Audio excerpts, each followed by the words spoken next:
Hello and welcome to the Schooner Pod. I'm your host, Bobby Howard. With me, we got Jameson, we got Ty, and we are here to break down week 0 of the college football season, as well as talk a little bit about the Sooners. A little quiet out there, but there is some news. We have to touch on it. But before we get into our picks, let's just start with the biggest bit of Sooner news so far today. And that has to be Marcus Major being ruled ineligible due to academic reasons. Jameson, is this a big hit to the backfield? I know it's a big hit to Ty's prediction of him being the breakout running back of the season, but does this affect our depth that much? Ty's had a little bit of a rough start to the season when it comes down to predictions and everything. It's been pretty tough. But yeah, how does one get already suspended for the whole season academically before this football game even starts? Like, I'm trying to rack through my brain of like what you have to do to completely go through everything. It's like what is it? It's day 2 of classes, and it was announced today. So he somehow found a way. I know that the real stories involves like summer class or something, but my man found a way on day 1 of syllabus week to make himself academically ineligible for this. He has to just not be enrolled. He must have just something happened, just not even enrolled at OU. It could be something like that too. How as a football player you get in that situation is beyond me. That's a tough go because the amount of resources provided to you, it's almost impossible to get in that position at OU. That's pretty tough. I feel bad for Marcus. That sucks. I think he was going to have a really good year. He hasn't put up the biggest numbers in the world for sure this season, or like that previous season. We're only losing about less than 200 yards in production, only 6 touchdowns, but yeah, it's a bummer, and it leaves you with only 2 really, really high quality running backs to in OU stable, which you need depth. But how does that happen? It makes it so crucial that we got Trey Bradford, the transfer from LSU, because we were already thin when it came down to running back. This goes all the way back to recruiting cycle in 2020 and losing Jace McClellan, and losing the real rooster, Jalen Knighton. Like, we've had so much problems with maintaining running backs, and here's another number. So we're 3 deep pretty confidently. Trey Bradford has looked good in camp from what they're saying, but obviously they say everybody looks good. You can't take any training camp news for granted because everyone's going to be positive. But we'll be just fine. OU just has to play some walk-ons in those scrap minutes. But in all honesty, Marcus Major wasn't turning the dial on us. And he did look okay in the Florida game last year. But at the beginning of the season, he did not show much, to me at all. Yeah, that's fair enough. That's fair enough. But he was definitely a high stock guy. Definitely didn't have a lot to really back him at that point. But, it's another body. That's a bummer. This is what constitutes as news, by the way, for OU. It is quiet out here. OU had also announced their number 3 quarterback today. It is the walk-on named Ralph Rucker. Never heard of this man in my life. But yeah, no, it appears Micah Bowens, the Penn State transfer, will not be in the top 3 quarterbacks. Jameson, are you surprised at the lack of Bowens here? And also, who is Ralph Rucker? Yeah, I remember. So this last cycle, they took 2 walk-ons, quarterbacks, one from Carl Albert and then one from Lovejoy in Lovejoy, Texas, and that's Rucker. He's from Lovejoy, Texas, small Texas town, and he put up stats. Like, he did really, really well in high school, just didn't get the offers. So just kind of a Lincoln find. And Micah Bowens, there's a reason he wasn't doing much. He wasn't that highly rated coming out. All he is fast. It just seems like he just doesn't have, the throwing ability to be a Lincoln Riley style quarterback. But, if you really are desperate, shift him to a defensive back position. Let's see a little bit of Trajan Bridges action. Would you enjoy that, Ty? We got a little bit of quarterback playing, some edge rusher or safety going up some people's legs. Yeah. It's definitely, we've seen stranger things for sure, but we definitely need another human missile again. I think it's important to note with Ralph Rucker. What a name, by the way, too. Get him into used car sales after this. But Tanner Schaefer has remained on the team, but sounds like he's essentially functioning as a GA now at this point. Yeah, for sure. Which seems like an interesting position for him. He never was really going to crack into that. I don't really think. I thought it was always a bit of a long shot. But yeah, Ty, I was actually going to ask you your thoughts on the name Ralph Rucker. Scale of 1 to 10, how great? I know you love it, but it's a really, really solid. Honestly, it's more of an Oklahoma State name, if I had to say, because they seem to be more of a, like a good old country boy. Like I could see Ralph Rucker being like a 32-year-old walk-on who like tried to play baseball and then was a Walmart manager before becoming a quarterback at Oklahoma State. That seems like a traditional career path for an Oklahoma State quarterback. So who knows? I don't think we're going to ever see much of him, hopefully, fingers crossed. But an impressive spot to be in where he's in for sure. Third string, but behind, Spencer Rattler and Caleb Williams is not too shabby. Yeah, I'm just excited for Ralph Rucker GMC to open up in a couple years. It'll be great. Anyways, again, it is quiet out here. OU, who always keeps news in as tight as possible, is just they're clamping down this year for sure. So we don't know a ton, but next week we're going to be breaking down the depth chart in depth. I will say we do have a little bit of Cruton news. We're Jameson. Let's hit the music and tell us what we got. David. Yes? What is this, David? This is a Cruton Corner with Jamison. Everybody dancing. Oh, that's nice.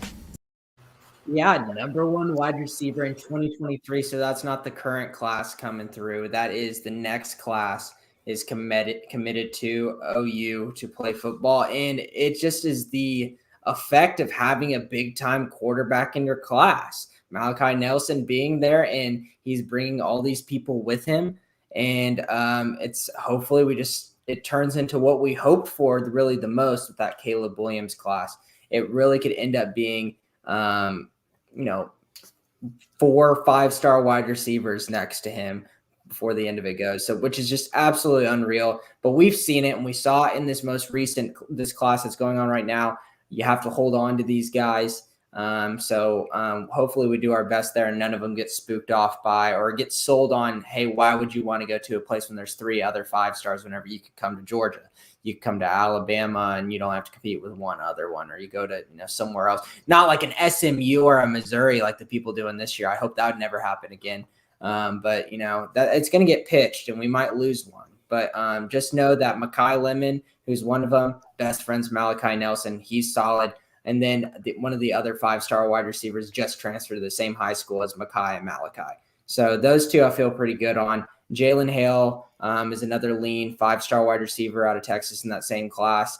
He was seen wearing some OU gloves on the sideline of their most recent scrimmage. And then also just keeping Brandon Ennis. He's really good friends with the current running back 5-star recruit that we have in the class of Trayon Webb.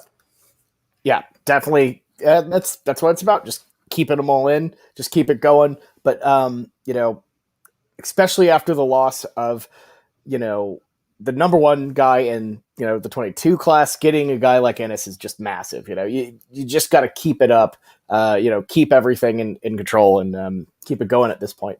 But yeah, honestly, guys, we have talked about all we can OU right now.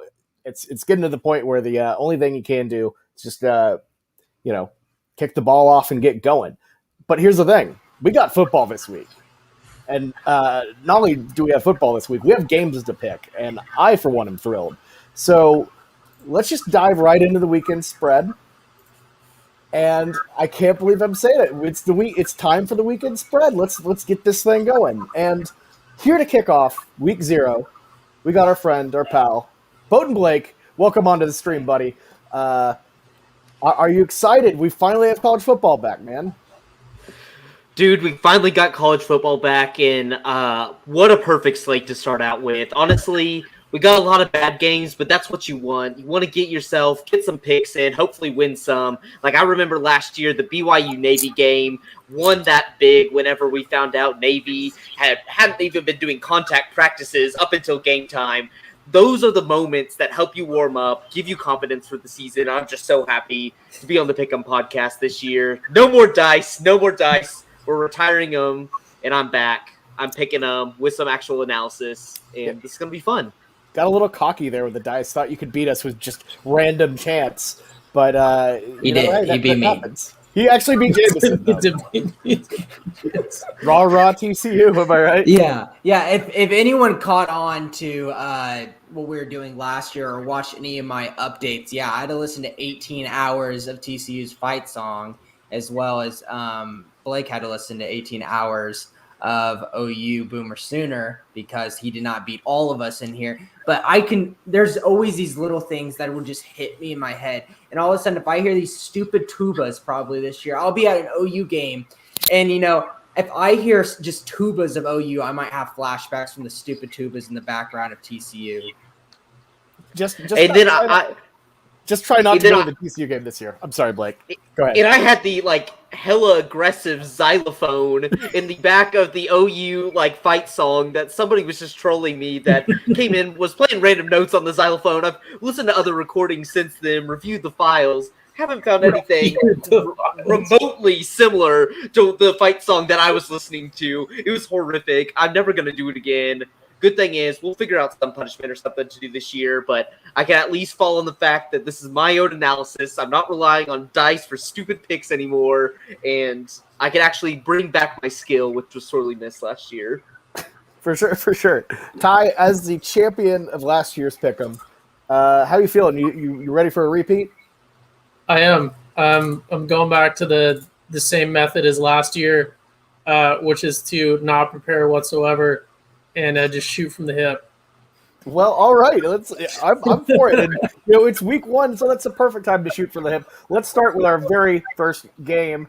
I can't believe I'm so ready to do this. UTEP at New Mexico State. UTEP is favored by 10. This is a night game, and I don't know where to find it online. We've looked it up. It is available locally in the Las Cruces area and El Paso, but it is. It's tough to figure out where to find this game. So if you want to gamble on this, you're kind of a bit of a degenerate, but we all are. So we might touch on it. But yeah, Ty, I'll let you start on this one. As the champ, UTEP or the New Mexico State Aggies? Yeah, so this one is easy, but I'll give a quick preface for all my picks.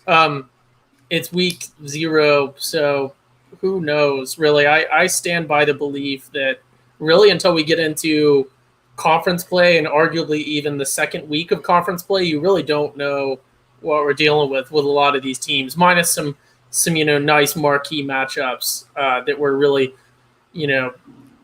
excited to have this year. But so with that being said, we're all kind of shooting from the hip here, I would say. And when I look at this, I see a school in Texas versus a school in New Mexico, and I can't think of the last time anyone from New Mexico did anything having to do with football at all. So UTEP -10 seems like the move. I don't know, but yeah, I'll lock me in on UTEP.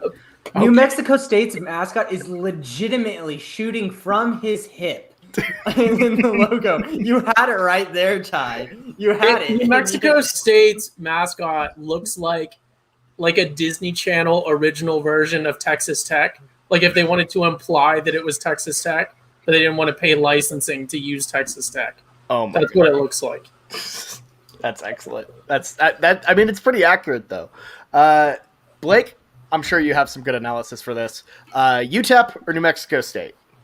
Yeah, so I really like these types of games. These are the games I live for. It's two of the traditional bottom dwellers. Talk about UTEP. UTEP is usually one of those over under 1 win a season type of teams. And then New Mexico State, basically that they're an independent as well, play a hard schedule, same deal. So I looked into kind of what's the situation of these teams. So New Mexico State didn't play football last fall. They played in the spring versus two teams. They played Tarleton State, who's an FCS team, lost at home to by how Tarleton much? State.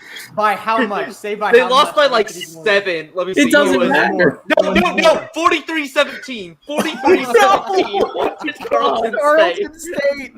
No.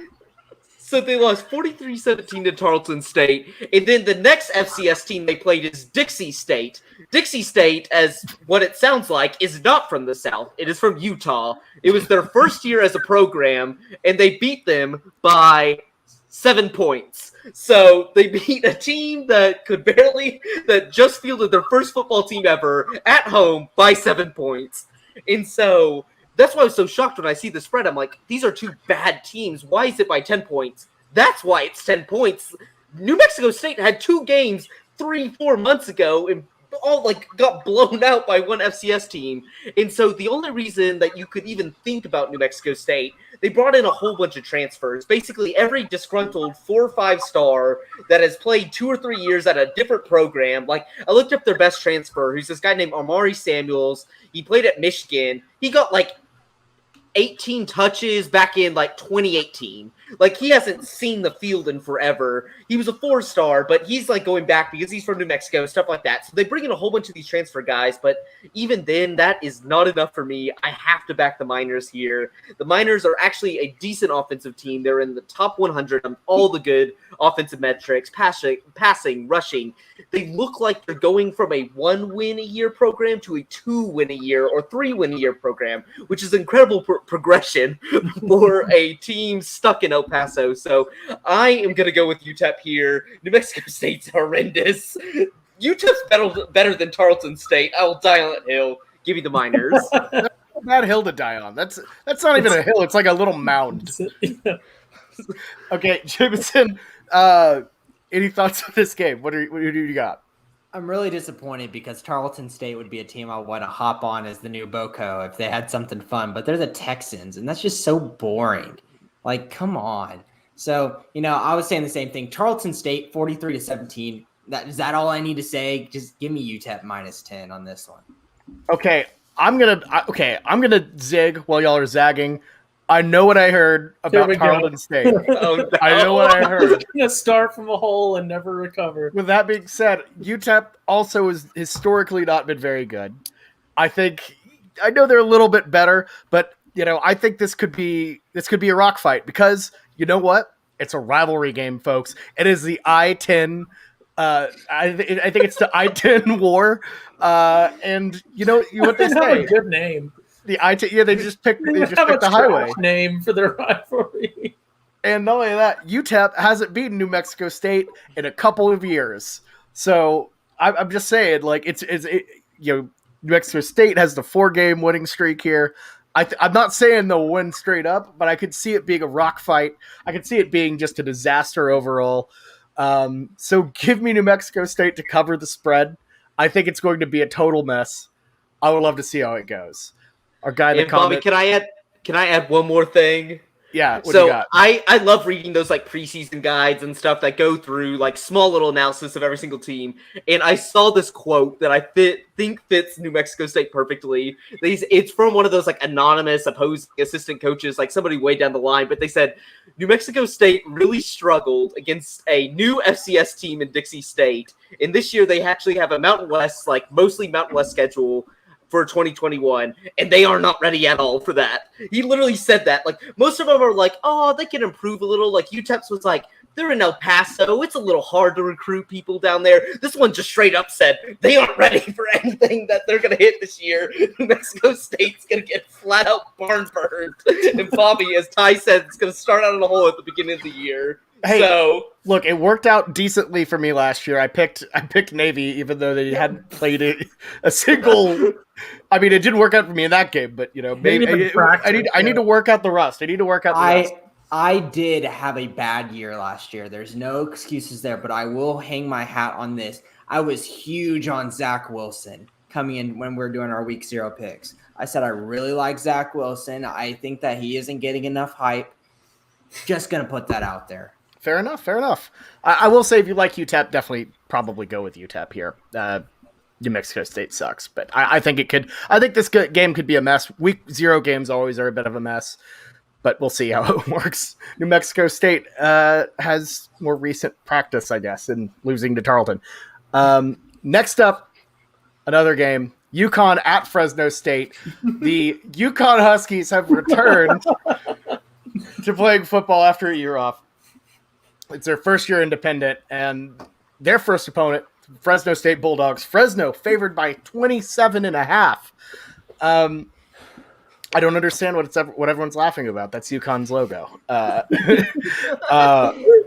Yeah, I mean, sad Husky. They ever since they have made the move from the AAC, UConn football has just been a disaster under Randy Edsall. But Ty, who do you got between the Huskies and the Bulldogs? Is Fresno minus 27.5 too much for you? So again, I think I'm just going to make this a theme this week. We're just going to pick off of the mascots here. Fresno State has an off-brand like Yale Y on their Bulldog. I don't even know what that is. Why is there a V on his shirt? I don't even know. Sense. All right, so Fresno State, for our podcast listeners, their mascot has a green V on his shirt for some reason. And I think that stands for a victory against the UConn here. It's a long way to travel for UConn, and Fresno's a better team. So I can see 4 touchdowns. Fair enough. I think that's a good pick. Blake, who do you got in this one? So I gotta go with Fresno. I'll break it down a little bit, but the reason why I gotta go with Fresno's a top half Mount West team, easy. They're one of those teams that they were the beneficiaries of the COVID waiver, of them being able to bring back a whole bunch of super seniors. One I want to highlight right here is Ronnie Rivers. Ronnie Rivers has already set the record for most touchdowns by a running back in Fresno State history, and he's coming back for a season that he didn't even think he was going to have. They have a good running game. They have a really, really, really good passing game. Jake Hayner, who is their quarterback, in a very strong quarterback conference with, you got Nick Starkel, you got strong from Nevada in this conference, and he last year was leading the way with most yards per game. So Fresno State is a talented team. UConn did not play a single game last year. They were one of only 3 FBS teams that completely canceled their entire season due to COVID, and that was both a coach's decision and a player's decision. And I know COVID, it was serious and all that, but that doesn't give me a good indication that their players really want to fight. That if they thought going into last season they were going to get creamed and they just canceled it, they didn't even want to try to see what they could play. I don't like them coming into this game now. But let's not remember, according to the New York Times, the national champion last year was UConn, as they wrote the article right before the national championship game saying that UConn should be crowned the national championship because they actually had the courage to cancel their season because of how bad COVID was. And everybody else was stupid, so we need to crown them as a national champion. So this is a bold pick since I'm picking against a national champion right here. But I gotta go with Fresno minus 27.5 against the sad Huskies. The sad Husky. I gotta say, it's... no respect to New Mexico State, who delayed theirs. I guess that would have just been a playoff appearance to them. I know. They could have had with them, I think the Ivy League schools, they could have had a little playoff going with who didn't play last year. Who was more courageous in their decision to skip last season? Who is the most courageous, for sure. That's funny. Jameson, who do you got? UConn, Fresno. The V represents the San Joaquin Valley, and the color green was selected to honor the importance of the agriculture industry in the region. That's just so lame. That is so lame. There's not even it's just we love our agriculture here at Fresno State. Let's put it on the back of our helmets and on our little logo on the dog. We make mascot in honor of most glorious agriculture of whatever valley. San Joaquin Valley. Yeah. I don't know the culture out there. But that's just lame. I'm sorry. But Here's my problem here. Yes, I can see Fresno State has an offense, but it looks like they have a horrible defense. I was looking, New Mexico beat them at the end of the year last year, and any team from New Mexico doing well spooks me because I know they're always perennially bad. So I was like, can Sad Huskies at least hold on for dear life to hang on to this 27.5? And then I thought about all those times last year how I picked the Kansases over and over. And I'm sitting there in the fourth quarter watching this horrible game, just being like, oh, just please don't get a garbage touchdown. And it always seemed to backfire me, and I swore off all of these bad teams. But look at this Sad Husky. I really want to pick the Sad Husky. So I'm going to pick the... No, I'm not going to pick the Sad Husky. We're going Fresno State. Which is fair. I was extremely torn, Bobby. Extremely torn. Legitimately, before this, I was thinking, okay, we're going to do Fresno State. We know that UConn has to travel across the country, and we're just going to let Fresno do their thing. But then you just pulled up the Sad Husky, and in the arms of the angels, I almost like fell for it. For our podcast listeners at home, the logo that we pulled up on the video is the Inui Husky, the saddest logo of all time. Shout out UConn, but I have no pity for the Sad Husky. They sat a year out. That is automatically kind of a step back for them. That definitely, I would think, hurt them. So they're definitely rusty. And then you look at Fresno, not a great performance if you look at their record, 3-3 last year. However, the stats showed differently. They actually were they were one of the best offensive and defensive teams in the Mountain West, balanced as hell.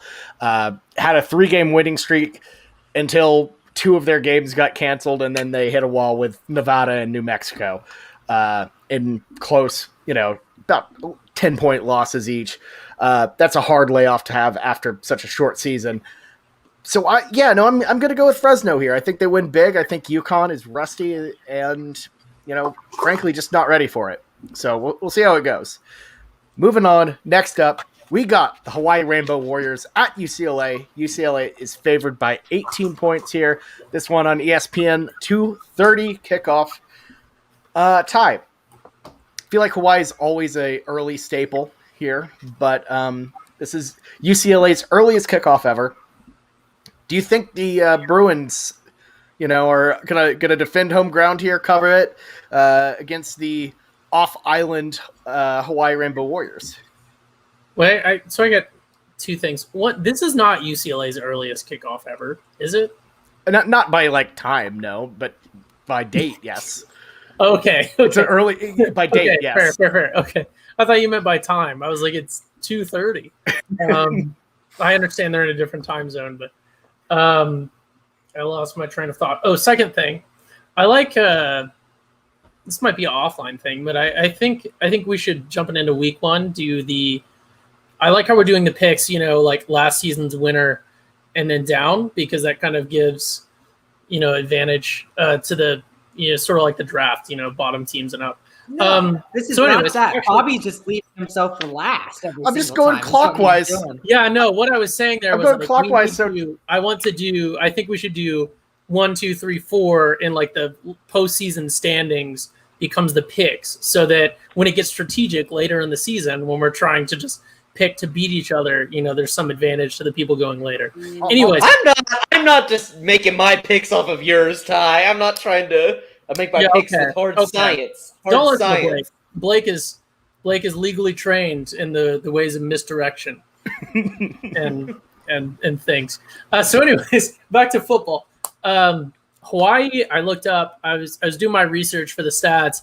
Really, I was just looking at quarterbacks, and Hawaii's starting quarterback is a guy named Siobhan Cordiero. I probably messed that up, but the site that I found him on and pulled up his stats listed his height at 6,000 inches, which is a whopping 500 feet tall, which should be a massive advantage for Hawaii. That being said, I really think UCLA is going to start to turn it around this year, and it's at home in Pasadena. Hawaii, not a big market school, shouldn't have a big fan base. UCLA won't either. But I have UCLA here to cover the spread in their season opener against the Rainbow Warriors. This is the game I'm most excited about. I think a lot of people might agree with me here, but these are just two cool teams that are nice casual watches. It's got a good kick time. It's going to be available to be seen on ESPN. So this is the one I'm going to watch, and I have UCLA. Yeah, you won't have to illegally pirate this one. That's for sure. Blake, is 18 too much for Hawaii here? Look, the usual mantra is Hawaii's one of the easiest teams to bet. You bet them on island, bet against them off island, but I gotta zig when everybody else is zagging here. I gotta take the Rainbow Warriors. Look, Hawaii has one of the most intriguing players in college football. His name is Calvin Turner Jr. This man does everything. He was their Wildcat quarterback last year, their running back, their slot receiver, and their kick returner. That screams gimmicks. That's all the gimmicks they can pull out against UCLA. Get some cheeky big yard play, some touchdowns. That sounds like a guy that could give them just a little bit of a problem. And look, when I was looking at this game, there's a lot of things to hate about Hawaii. They're really bad against the run. Like, I'm talking 105th in the nation bad against the run. Like, they cannot stop anybody. And that's going to be, like, a problem. DTR is, like, one of the best dual-threat quarterbacks in the nation. I think he's going to take a big step this year. And UCLA has a good stable of running backs. I don't think they have a actual starter. They have about 3 or 4 guys, a few transfers coming in. But that scares me a little bit. But then when you look at the other side of things, UCLA has to play LSU week 1. They're not going to give away the entire playbook against Hawaii when they're coming into town. Most likely, they're going to get up by 2-3 scores, just try to run out the clock. Hawaii could get a cheeky touchdown or 2 at the end, easily backdoor cover it. So I got to go with the Rainbow Warriors just because I think UCLA is going to be going half gas with one of their biggest, because Chip Kelly's really looking for that signature win, and that would be a incredible one versus LSU to show that UCLA has finally turned the corner. And I just can't imagine them going all out against Hawaii. And then lastly, if you're a degenerate like me that loves staying up till 2:30, 3 a.m. watching those Hawaii games, Robert Kiloa, one of the announcers, always on the games, calling it, sadly passed away this summer. And he was the staple of that late night broadcast. That one that there was no fans at Aloha Stadium, but everybody's watching it just to win back everything they lost. And just that motivation factor. Plus UCLA just kind of, I think, going a little sluggish this week, not showing everything. I think Hawaii will get that back door. I feel confident about that. I'm going with Hawaii. And, last thing, fun fact. For future Hawaii picks, Aloha Stadium, they are not playing there this year. Aloha Stadium's getting blown down, and I learned that today. So they are going to be playing out of their athletic complex for the next 3 years. So, the city of Honolulu condemned it because it was falling apart. So they're like, I guess we gotta go somewhere. Where did they get money to pay for a new one? Oh no, they're stuck between federal COVID relief money for education went to a new stadium. They were stuck between their just facility and I believe a high school. So things are not great for the Rainbow Warriors right now. That's for sure. Jameson, do you have faith in DTR and UCLA's stable to win by 18? How is Dorian Thompson-Robinson and Chip Kelly still at UCLA? One of them being okay. You say, Blake, it's going to be a big year for DTR. Man, this dude looked like trash last time I watched him play. The man did not have any accuracy in his body. He had the highest completion percentage of any UCLA quarterback ever last season. Okay. I guess I don't have those stats, but I'm just saying from the eye test, he just didn't seem like a guy who was just that good of a quarterback when it came down to things. How many interceptions did he have last year? Oh, he had a lot. Okay, that's what I'm getting at. It was close. So instead of incompletions, he was throwing picks. Yeah, are you telling me that DTR is better than Troy Aikman? Statistically, no, not. Maybe it wasn't DTR. I'm trying to think it was DTR, or am I getting what's his face? Who's the guy from Nebraska? I might have got my. Actually, no. Scott DTR Frost? definitely. No, the quarterback. only person from Adrian Martinez. I mean, Wait, he might have set the record. I know it was one of the bad dual threat quarterbacks that set the record. So James is no. right. They won James like is probably 50 right. or less passes. I was about to say, yeah.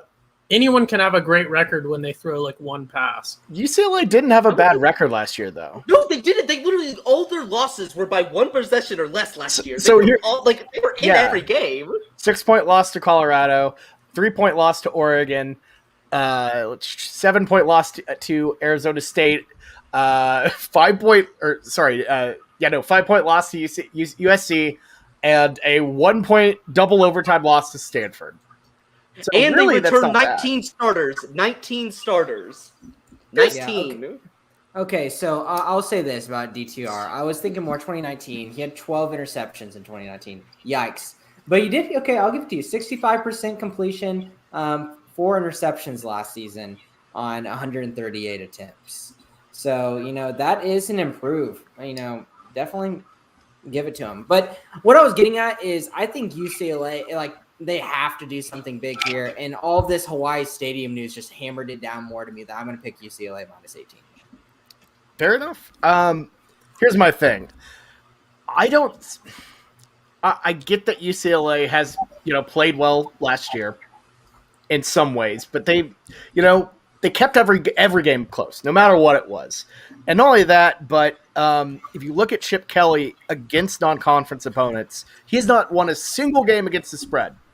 Not one. He is, I believe, 0-6 against the spread and against non-conference opponents. I'm just saying, they're going to start off slow. They're going to start off cold, and they're going to be looking ahead to LSU. I think. If you just look at UCLA, they just seem like a team that's going to disappoint on this end, but sneakily cover in other games. Give me the Rainbow Warriors to sneaky cover. Put the piece of paper down, Ty. I'm just saying, and also I think Hawaii, might have some tricks up their sleeves. I don't know. It's going to be fun, but so we're split on it. I love a good split decision on a pick. It's nice to get that early. Now let's move on to I guess our game of the week. No, you can call it that. Nebraska at Illinois. Huskers favored by 7. This is a true noon kickoff. The Scott Frost era has not gone well, and this is as must-win, I think, as it gets, in a way. I know it's game 1, but it feels like the pressure's rising. The NCAA is knocking at the door, and if you start your season losing to Illinois and Brett Bielema, things are going to go bad. So, Ty, do you think the Huskers have a chance to pull this one off? Do you think they win and cover and all that? This one was definitely the most difficult one. As much as I say I'm shooting from the hip, I am doing more research this year than last year.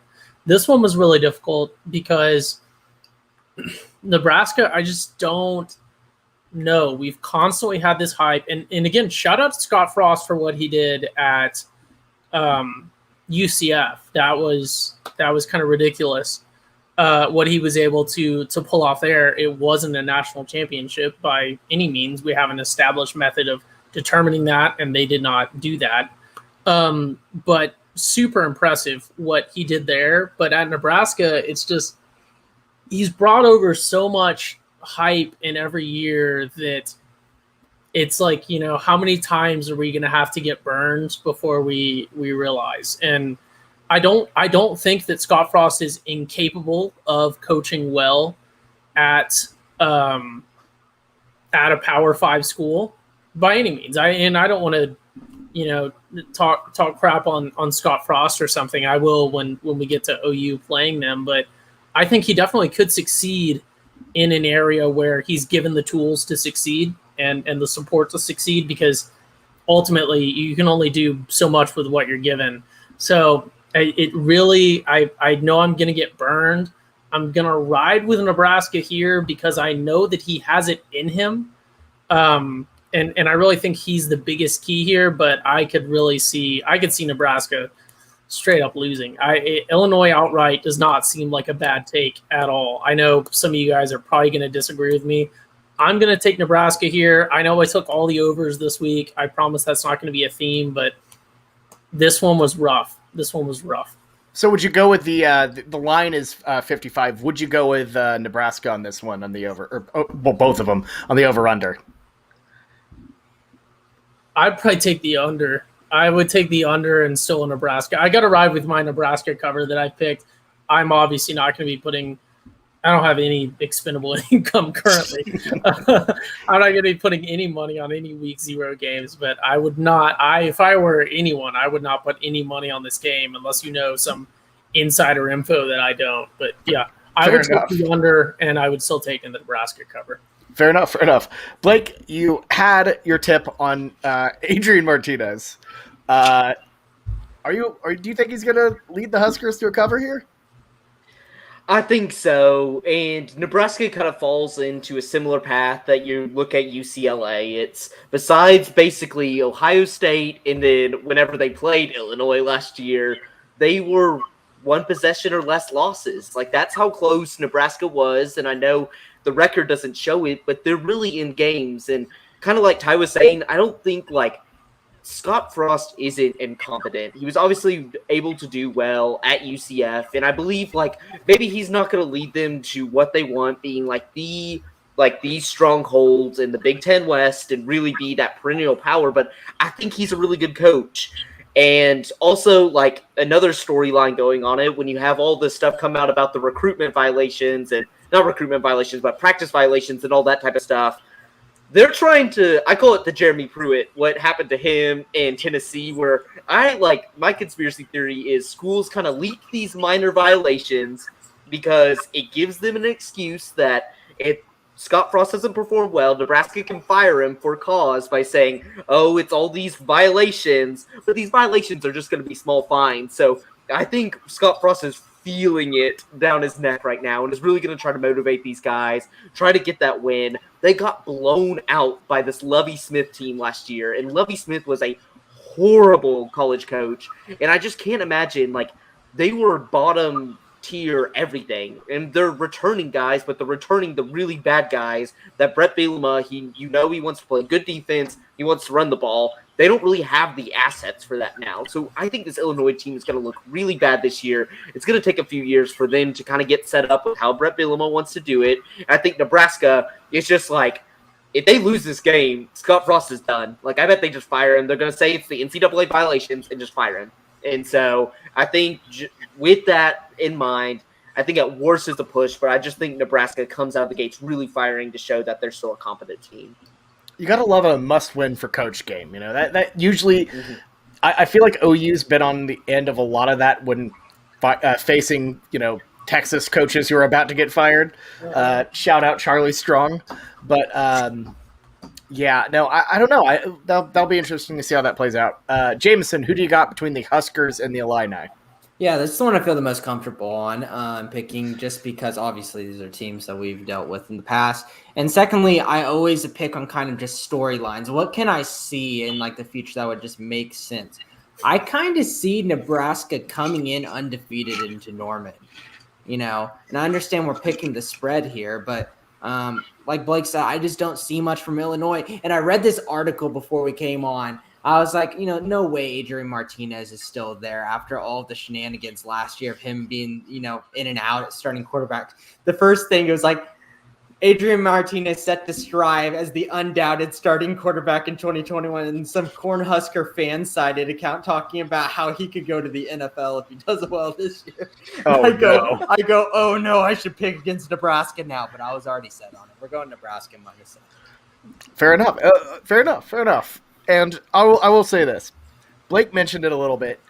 Last time these two teams played, Nebraska got a little embarrassed. Here is how embarrassed they got. They entered that game last as a 16-point home favorite, and they ended up losing by 18. That is a remarkable swing. And What year was that? That was last year.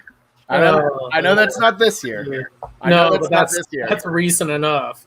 But that's a pretty bad swing right there. And now I'm not big on Brett Bielema, not my favorite coach at all. But I think this game could get pretty sloppy. And I could see Illinois pulling this one out. Mainly because I don't know. I haven't seen like a whole lot of love for Scott Frost at Nebraska from his players. I've never seen him, really fight for him. I've never seen him, really, play well for him. And, I could see them coming out flat and just not doing great. It's a week 0 conference matchup that Illinois has shown that they can win in this environment, at least, against Nebraska, which is not exactly a high point environment. But I don't know. I just feel like with everything around Nebraska, the stress, sometimes that can be too much. And I have Illinois to cover this. I would dabble on them straight up. And I will also say to James in the comments, under 55, I like that a lot because I think this game's going to get sloppy. So there we have it. On Nebraska and Illinois, before we move on, I know we're pretty much done, but I think I speak, maybe not Blake because he's, a TCU and Baylor alum, but I think I speak for everyone when I say we want Nebraska to be good. I don't want Nebraska to be an absolute embarrassment. I would love for them to be, at least a divisionally competitive team in the Big Ten, if not like a nationally competitive team like they've been in the past. I don't know if that's possible in the current climate of college football. I'm sure a lot of our listeners know a lot more than I do about Nebraska's history, and introducing weight training and some of the other stuff that they did that helped them succeed. But I think everyone wants Nebraska to be good like they used to. I think OU was kind of counting on that when we scheduled them, but we don't want them to be at the point where we're on the fence whether or not they're even going to win against Illinois. Is just really sad to see that program where it is now, and I don't know if it can recover, but I think the Schooner Pod's official stance is we sure hope it does. Yeah, no, and I'm not picking with what I want to happen. Trust me, I would love nothing more than an undefeated Nebraska going into Norman. But I've also found in the past that picking what I want to happen sometimes can get me burnt. And I just think Nebraska is a bit overvalued here, even at just -7. I think this is a way more even game than people think. This kind of has push written all over it, like Blake mentioned. Push or a 3-point win. Or an Illinois win. I see this game being a little bit close, and I personally would favor Illinois at home a little bit here. So, yeah, I would agree, though, with this stance that we want Nebraska to be good, especially because they're our marquee opponent for strength of schedule, and it would be really, really crappy if they were bad. What do you think, Jameson? Yeah, definitely. It's just you always want to fatten up the pig before the slaughter. And if we get a skinny old pig that you can see his ribs, we don't want to slaughter and eat that pig on a big noon kickoff. So yeah, we want a fat piggy. Not nice corn-fed Nebraska hog. So, all right. Well, those are all the picks we have. There's another game, but it does not have a line. So, because it's FCS. So who cares about What's that? the other game? I can't San remember. Jose State versus Southern Utah. Ugh. I'll take San Jose, whatever it is. San Jose straight up. Yeah. There you go. Analysis. But yeah, that's week 1. Blake, how you feeling, bud? Feel great. I'm ready to watch a little bit, just kind of get I kind of like that it's very light this weekend, just to kind of get back used to watching some football. And then next week we talk about a great week 1 slate. We have games Thursday through Saturday that are just incredible. Like the fact that Thursday night we're gonna get Boise, like one of my favorite group of 5 matchups, Boise versus UCF. We get, I think, UNC Virginia Tech on Friday. And then Clemson Georgia Saturday. Like week 1's going to be awesome. So enjoy this little appetizer this week of some smaller schools and stuff, because we're going to get a hell of a slate next week. Absolutely. Can't wait, buddy. All right. Yeah, Blake, thanks for coming on. We'll talk to you next week, okay? Sounds good. Cool. All right. That has been the Weekend Spread, week 1. But let's wrap up, because the Weekend Spread was kind of within the whole macrocosm of the Schooner Pod. And just want to make a quick little announcement. Little podcast, Schooner Pod business. And probably no one will care. but I would like to announce Schooner Pod officially is joining the Pigskin Podcast Network for this season. It's a bit of a startup. We launch on September 4th, but wanted to kind of get that out there. Content won't be changing much. We'll still be doing our stuff, but you might not be hearing as much anchor ads. So that'll be fun. It's an exciting partnership. All of us can't wait, and I'm excited for it. The people will care because we don't get Bobby narrated anchor ads anymore, and that is just really just hurts. It hurts. We had so many big time plans of what we could narrate and talk about through Anchor, but they did us good while they lasted. So thank you, Anchor. Yeah, that's true. We'll miss you, my Anchor ads, and shout out to the Boat and Blake pirate one. But you might hear me narrating some different stuff. Who knows? It'll be fun. Yeah, I see it up at the top for our video listeners, but just put it this way. Anchor was the, this is a bad comparison. Anchor was the Big 12, and the Pigskin Podcast Network and the people that we're paired with now are the SEC. Yeah. I don't know about that. But Anchor was the no. We're super glad to be paired with people that we're paired with, and Jameson missed out on this. And none of our listeners are going to get it, but Bobby and I got to go to a Zoom meeting with some of the other podcasts we're paired with, and boy, there's some characters. So we're excited. Oh, good. It's going to be a fun bunch of people for sure, and we're looking forward to collaborating with them. Coming up with some cool stuff, and it's a really good step for the Schooner Pod.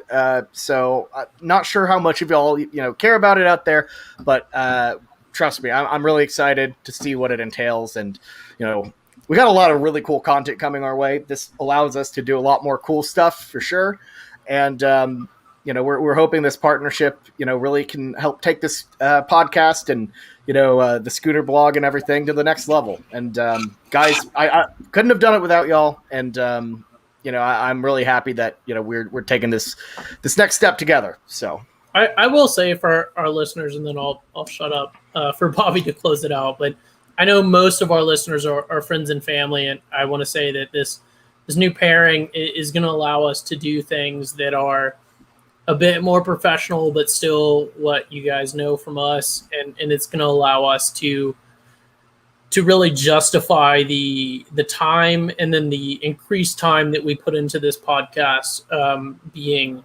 well and professional, and then some students. But this is going to be a good thing. It's going to allow us to do more of what we've been doing and accentuate the things that we've been doing without losing any of the stuff that makes us different from other OU pods, if that makes sense. Yeah, we'll still be the same as we are. We'll keep the same energy, the same kind of lightheartedness, and I'm looking forward to it. Jameson, any final comments? Yeah, no, I'm excited to hear what the other fans have to hear. Maybe we can bring on an Iowa State person. If maybe we find someone in the network that's an Iowa State fan, maybe we'll try to find something for you. And if not, we'll try to see if we can find anyone who's listening and wants to reach out. Have a little 5 to 10 minute session. Before We should reach out to our Iowa State nemesis and see if they want to come on. We need a OU Iowa State like town hall where they just debate, ask us questions, just throw stuff at us. It'll be great. Maybe we can find the people that were like actually putting us on blast and just. That's what I was saying. We appreciate. I'll prove statistically why Matt Campbell is a coward to their face. Yeah, it's your turn to be online and state all your opinions where everyone can hear. Have a good time with that. That'll be fun. Get this person to come on, and all we do is just roast Iowa State again right in front of their face. Oh my gosh! Oh, that'd be so mean. Call them CPU. CPU. Computer U. That's funny. Oh no. Yeah, no. And the best thing y'all could do to help is just spread the word. Tell people about the pod and everything. And we're going to be boosting our outreach and everything. So and also you can tell us when we're bad. What we can improve on. Would love to hear from y'all. Definitely. So, for me, Jameson, and Ty, this has been the Schooner Pod presented by the Pigskin Podcast Network. I'm still getting used to that. Thank y'all so much for listening, and we will see y'all soon. I'll hit the video because we can still hit the video. David, Yes. what is this, David? This is a Fruit in Corner with Jamison.